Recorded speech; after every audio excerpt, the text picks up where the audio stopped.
Namaskar. I'm Dr. Nisha Gaur, consultant nephrologist and kidney transplant physician at Eternal Hospital. आज हम world kidney day मना रहे हैं जिसकी थीम है किडनी हेल्थ फॉर ऑल। ये हमारा फर्स्ट फेसबुक लाइव सेशन है इस चीज के लिए। और आज हम एक और चीज को डिस्कस करना चाहते हैं। जैसे अवेयरनेस के लिए मैंने बहुत सारी वीडियोस बताई हैं, सबको जागरूक करा है कि कौन कौन से पेशेंट हैं जो हाई रिस्क हैं किडनी डिजीज के लिए। आज एक नया टॉपिक हम डिस्कस करेंगे जो बहुत पूछा जाता है ओपीडी में। कोई भी पेशेंट आता है वो ऐसा कहते हैं डॉक्टर साहब दवाइयां तो ठीक है, क्रिएटिनिन इतना बढ़ा हुआ है उसको अपन कैसे कम करें। तो हम इस बारे में आज थोड़ा सा चर्चा करेंगे। देखिए, अगर क्रॉनिक किडनी डिजीज है तो मतलब क्रिएटिनिन धीरे धीरे करके आपका बढ़ेगा क्योंकि किडनियां खराब हैं। उसको कंट्रोल करने के लिए हम सारी दवाइयां देते हैं, लेकिन किसी हद तक उसको कैसे रोका जा सकता है या उसको कैसे थोड़ा सा और नीचे लाया जा सकता है उसके बारे में आज अपन डिस्कस करेंगे। तो पहली चीज तो क्रिएटिनिन बढ़ता क्यों है और ये क्रिएटिनिन बॉडी में आता कहाँ से है।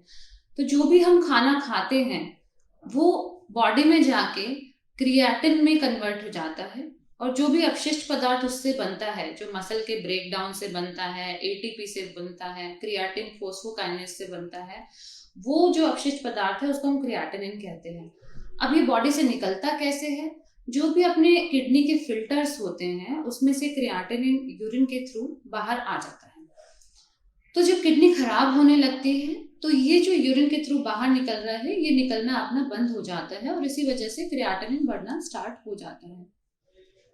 तो ये कौन से पेशेंट हैं जो हमने बहुत बार डिस्कस करा है जो इस चीज के लिए प्रोन होते हैं।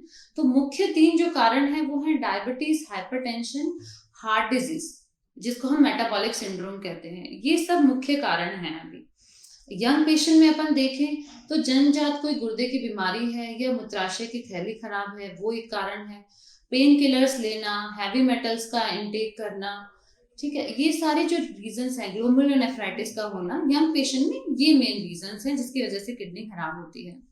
तो जैसे ही किडनी खराब होने लगती है क्रिएटिनिन अपना बढ़ने लगता है।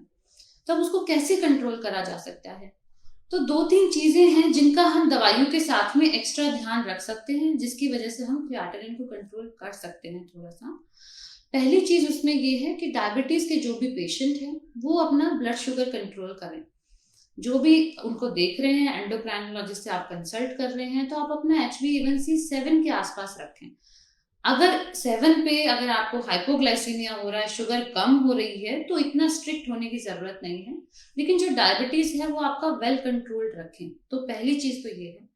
दूसरी चीज है कि बीपी अपना कंट्रोल में होना चाहिए। जब एक बार किडनी खराब होती है तो बीपी एक सबसे इंपॉर्टेंट फैक्टर है कि आपकी किडनी कितने साल चलेगी।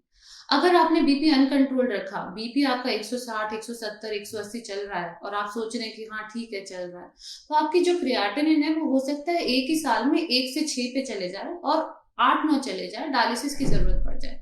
तो जो बीपी है वो सबसे इंपॉर्टेंट फैक्टर है कि अगर अपन ने कंट्रोल करा तो हम इसी किडनी को लंबा खींच सकते हैं। तो बीपी का जो टारगेट है वो हम लगभग 130-80 से नीचे रखते हैं। जो बहुत एल्डरली लोग हैं जिनको अगर 130-80 पे ऐसा होता है कि चक्कर आने लग गए हैं, थोड़ा लेथार्जी लग रही है, तो उनके लिए हम कहते हैं कि भाई 140-90 तक आप रख सकते हो, लेकिन वेल कंट्रोल्ड बीपी रखना बहुत इंपॉर्टेंट है। तीसरी चीज है पानी की मात्रा। बहुत ही इसमें कंफ्यूजन है कि पानी कितना पिए। किसी पेशेंट को हमने बताया है कि आप 3 लीटर पानी पियो, किसी को हमने बोला है कि आप 1 लीटर से ज्यादा नहीं पियो। पेशेंट भी कंफ्यूज है कि मैडम उससे बात करी थी, उसने तो बोला पानी ज्यादा पियो तभी तो पेशाब बनेगा, और आप कह रहे हो पानी कम पियो नहीं तो सूजन आ जाएगी। तो इसमें सबसे जरूरी चीज है जो मैं हमेशा अपने पेशेंट को बोलती हूँ कि सप्ताह में एक बार संडे को आप अपना 24 घंटे का पेशाब नापिए, आपको कितना आ रहा है। 24 घंटे में जितना आपको पेशाब आ रहा है आपको सब लिक्विड मिला के, चाय, छाछ, दूध, पानी सब लिक्विड है, सब मिला के जितना पेशाब आ रहा है आपको उतना ही लिक्विड लेना है।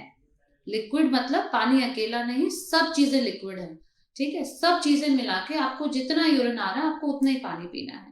उसके अलावा जो हार्ट के पेशेंट हैं जिनको सूजन आती है, सांस की बीमारी रहती है कि सांस उठने लग जाता है, उन पेशेंट को हम कहते हैं कि जितना पेशाब आ रहा है उससे 2-3 गिलास पानी आपको कम लेना है। कई लोग सूजन के डर के मारे पानी बिल्कुल कम कर देते हैं कि अगर पेशाब 2.5 लीटर आ रहा है तो बोले कि नहीं मैडम ने कहा कम पीना है, तो कम का मतलब ये हो गया कि हम तो आधा लीटर ही पियेंगे, तो क्रिएटिनिन बहुत जल्दी बढ़ता है। ये बैलेंस हमें हमेशा बना के रखना है। जितना यूरिन आ रहा है, अगर आपको सूजन नहीं है, सांस नहीं फूल रही है, तो आप उतना ही पानी पीजिए जितना आ रहा है, 2.5 लीटर तो 2.5 लीटर। अगर सांस फूल रही है, सूजन है, हार्ट की समस्या है, तो आप जितना पेशाब आ रहा है उससे 3 गिलास पानी कम ही पीजिए। जो आपके डॉक्टर बता रहे हैं उनकी सलाह का पालन करें। सबसे इंपॉर्टेंट चीज है पेशाब और पानी का ध्यान हमको होना चाहिए कि हम कितना पी रहे हैं, है ना। दवाइयां अपनी जगह हैं, ये अपनी जगह है। चौथी चीज है डाइट। डाइट को लेके बहुत कंफ्यूजन है कि प्रोटीन बिल्कुल बंद कर देते हैं कि हम तो क्रिएटिनिन बढ़ने ही नहीं देंगे, प्रोटीन बिल्कुल बंद कर दिया है, तो उससे बहुत ज्यादा वीकनेस आ जाती है पेशेंट को, वेट लॉस होने लग जाता है, लेथार्जी होने लग जाती है। तो प्रोटीन की मात्रा हमको कम करनी है, बंद नहीं करना है। अगर आप नॉनवेज ले रहे हैं तो आपको नॉनवेज बंद करना है, रेड मीट नहीं लेना है, चिकन नहीं लेना है। एग वाइट फिर भी आप ले सकते हैं, सिर्फ एग वाइट। और अगर आप वेजिटेरियन हैं तो वेजिटेरियन डाइट में वैसे ही प्रोटीन की मात्रा इतनी कम होती है कि हमें और रेस्ट्रिक्ट करने की जरूरत नहीं है। अगर हम बोलें तो किस किस में प्रोटीन होता है? दूध, दही, छाछ, पनीर, बेसन, चना, राजमा, सोयाबीन, स्प्राउट्स हैं, मखाने हैं, ये सब प्रोटीन है। तो अगर आपका वेट जैसे 60 के आसपास है तो कम से कम इनमें से 2-3 चीजें आपको डेली की खानी है ना। ये होता है लो प्रोटीन डाइट। तो 2 चीजें अपन क्या लेते हैं जनरली, दूध लेते हैं, चाय लेते हैं या दाल लेते हैं। तो ये सारी चीजें हैं जो वेजिटेरियन डाइट में है। ये आप 1 या 2 बदल बदल के आप कोई भी चीज खा सकते हैं, लेकिन बिल्कुल बंद नहीं करना है, नहीं तो बहुत ज्यादा वीकनेस आ जाती है। ठीक है, ये हो गया डाइट का अपना। और कौन से फ्रूट्स खाए जाएं? तो जब आपको किडनी की प्रॉब्लम आ जाती है और आपका पोटेशियम अगर हायर साइड रह रहा है, क्योंकि किडनी काम नहीं कर रही है तो पोटेशियम नहीं निकल सकता, तो पोटेशियम अगर आपका हायर साइड रह रहा है तो कुछ फ्रूट्स होते हैं जो हम अवॉइड करने के लिए बोलते हैं, जैसे कोकोनट वाटर है, जूसेस हैं, नींबू पानी है, खट्टे जो फ्रूट्स हैं, बनाना है, ये सब हम अवॉइड करने को बोलते हैं क्योंकि ये पोटेशियम के सोर्स हैं। तो चौथी चीज है कि अपन ने वाटर इनटेक, डाइट का अपन ने ध्यान रखा है, प्रोटीन की क्वांटिटी हमने कम करी है, बंद नहीं करी है। 2 चीज वेजिटेरियन डाइट में आपको प्रोटीन की डेली कम से कम लेनी चाहिए। फिर आती है एक और चीज कि आजकल जो नई चीज आ रही है, भाई एक्टिव तो रहना है, व्यायाम करना है, वो सारी चीजें अपनी जगह हैं। 5वीं चीज आती है कि नए आजकल प्री प्रोबायोटिक आ रहे हैं, मतलब एक टाइप के ये जो है लाइव लैक्टोबैसिलस होते हैं, ये जो आपके इंटेस्टाइन में जाते हैं और इन्फ्लामेशन को कम करते हैं। तो जो इन्फ्लामेशन कम होता है उसकी वजह से थोड़ा सा क्रिएटिनिन जो है उसका बढ़ने की रेट है वो कम हो जाती है। तो कुछ स्टडीज अभी पब्लिश हुई हैं जिसमें इनका इफेक्ट बताया गया है। कॉस्टली दवा है इसलिए ज्यादा हम प्रिस्क्राइब नहीं करते हैं, लेकिन प्री प्रोबायोटिक से थोड़ा बहुत हम किडनी की बढ़ती हुई क्रिएटिनिन को कंट्रोल कर सकते हैं। तो ये 4-5 चीजें हैं जो हमें हमेशा ध्यान रखनी चाहिए। जो भी अपने क्वेश्चंस हैं वो आप कमेंट में देंगे तो हम धीरे धीरे रिप्लाई करते रहेंगे। आई थिंक अभी तक कोई क्वेश्चन नहीं है, तो हम लोग यहीं पे रुकते हैं। ठीक है, सब अपनी किडनी का ध्यान रखिए, स्वस्थ रहिए, बिल्कुल किडनी की मॉनिटरिंग रखिए। और सीकेडी अगर हो गया है तो वो एंड ऑफ लाइफ नहीं है, हम अभी भी अपनी नॉर्मल लाइफ जी सकते हैं। Thank you so much.